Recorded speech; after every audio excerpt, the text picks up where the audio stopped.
Қайырлы күн, құрметті достар.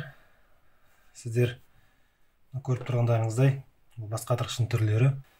Бүгінгі дәрісіміз осы бас қатырғыштың түрлерін құрастырып үйренуге бағытталады.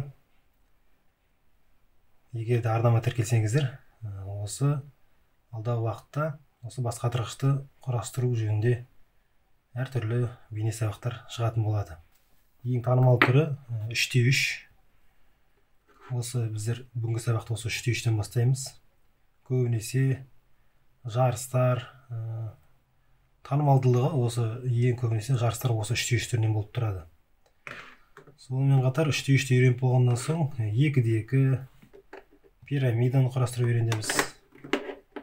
4×4. Бүгінгі сабағымызда біздер мына 3×3-ті құрастыру түрін бастаймыз.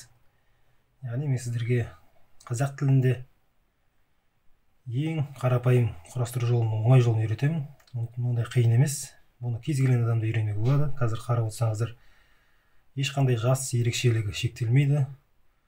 Үлкен егде адамдарда немесе мектеп оқушыларда құрастыра беруге болады. Ендеше сабағымызды бастайық. Ең бірінші мен қадамды бастамас бұрын пиф-паф деген алгоритмді үйреткім келеді. Ол міндетті түрде керек. Бірінші қабатын құрастыру барысында, екінші қабатын құрастыру барысында міндетті түрде пиф-пафты қолданамыз. Сондықтан ең алдымен пиф-пафты үйрену үшін жаңадан бастап жатқандар болса, міндетті түрде үйреніп алуымыз керек, себебі ол қажет болады. Ендеше көрейік. Пиф-пафты жасау үшін оң жақ бөлігін көтереміз. Сосын үстіңгі бөлігін сағат тілі бағыты бойынша бұраймыз. Оң жағын көтерген бөлігімізді қайтадан түсіреміз. Сосын үстіңгі бөлігін қайтадан кері орнына апарамыз. Осы 4 қимылды сіздер жаттап алуыңыз керек. Оң жағын көтереміз. Жоғарғы бөлігін сағат тілі бойынша түсіреміз. Сосын қайтадан қарама қарсы. Осы 4 қимыл. Осыны енді тез жасап үйренуге дағдылануымыз керек. Егер де осы пиф-пафты 6 рет жасайтын болсақ, қай қалпында тұр, сол өз орнына қайтып келеді. 1, 2, 3, 4, 5, 6. Енді сіздер қазір әзірше пиф-пафты бастаған кезде кішкене қолдарыңыз үйлеспеуі мүмкін. Мысалы, былай ұстап, былай бұрып, былай жасауға болады. Бірақ тез жасау үшін қолымызды мен қалай ұстап тұрмын, сол сияқты ұстаған ыңғайлы. Мысалы, үш саусағымызды үстіне қойып, үстінен және астынан. Сосын көтерген кезде бірден жоғары жағын бұрау үшін мына саусақты дайын тұру керек. Саусағымызбен міндетті түрде бүйтіп айналдыруымыз керек. Сосын қайтадан түсіре қоямыз.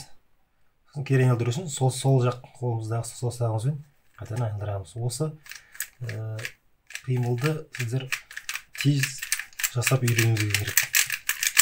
Бұл кезде құрастыру барысында кішкене көп уақыт алмайды. Оң жақ қолмен жасап әбден дағдылағаннан кейін міндетті түрде осы қарама қарсы бағытта сол жақпен пиф-пафты жасауымыз керек. Себебі ол құрастыру барысында, әсіресе екінші қабатын құрастыру барысында керек болады. Мұнда да жаңағы оң жақпен жасаған сияқты сол жағын көтереміз. Үстіңгі қабатын бұраймыз сағат тілі қарсы, сағат тіліне қарама қарсы бағытта. Сол жағын түсіреміз, сосын кері айналдырамыз. Бұны да тез жасап үйренуіміз керек, қолымызды үйретуіміз керек яғни.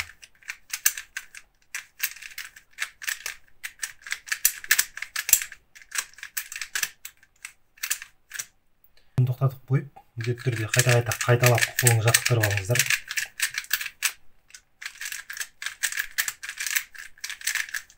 Оң жақпен және сол жақпен құрастырып, пиф-пафты жасап үйренуіміз керек. Пиф-пафты үйреніп болсақ, енді келесі бірінші қадам. Бірінші қадамға көшейік, яғни крест құрау. Мысалы, мынау шашылған түрі Рубик текшесінің ең бірінші қадам крест құрастыру. Мысалы, мына екінші Рубик текшесін мен көрсетіп қойдым. Ортасы сары болу керек. Сосын 4 жағы міндетті түрде ақ болу керек. Осы бірінші қадамды біздер құрастыру үйренуіміз керек. Бұл бірінші қадам құрастыру үйрену үшін ешқандай алгоритмні қажет жоқ. Бұны әр адам өзі қарап отырып құрастыра алады. Мысалы, қарайық, бірінші ортасындағы сары түсті тауып алайық. Мысалы, сары түс, мінекей ортасында сары түс. Енді біздер осының төрт жағына ақ түсті әкелуіміз керек. Яғни мына бұрыштарға мән бермейміз, тек қана жанындағы қабырғаларына. Ақ түсті әкелу үшін басқа бөліктерін іздейміз. Мысалы, ақ түс қай жерде? Мына жерде тұр, мінекей. Осы ақ түсті осылай көтере қойсақ, мінекей, бірінші біздер қабырғасын келтірдік. Осылайша қалған үш жаңағы ақ түсті қабырғасын біздер әкелуіміз керек осы жерге. Тағы да іздейміз. Мысалы, мына жерде тұрды бірақ. Оны қалай апарамыз? Былай көтерсек, келмей қалады. Ол үшін астыңғы бөлігін былай бұрамыз. Сосын былай көтереміз. Яғни екі ақты біздер құрадық деген сөз. Мына бұрыштағы аққа мән бермеңіздер. Келесі үшінші ақ мына жерде тұр. Үшінші ақ түс. Оны тағы да былай түсіреміз. Түсіріп, мына бөлігін көтере қойсақ, келеді. Көрдіңіздер ме? Қалай келгенін? Қайтадан көрсетейін. Мінекей, былай түсіреміз де, осылай көтере қоямыз. Бұған ешқандай алгоритм ештеңе қажет жоқ. Тек қарап, ойлап жасасақ, кез келген адам жасай алады. Енді бізде біреуі ғана қалды. Ол жандарында жоқ екен, астында тұр екен. Мына астында тұрған ақты көтерсек, мына ағымыз бұзылып кетеді. Бізге керегі мына жерге алып келуіміз керек. Ол үшін астыңғы бөлігін ақ түсі жоқ жерге алып келсек, мінекей, сосын бүйтіп көтере қоямыз. Болды.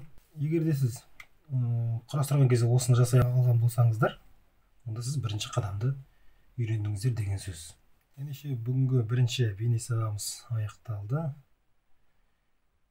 Келесі қадамды үйрену үшін келесі бейнелерді көруге болады. Яғни арнама тіркеліңіздер, қоңыраудың суретін бассаңыздар, екінші қадамды қалай жасау керектігі жөнінде бейнемді көре аласыздар. Келесі кездескенше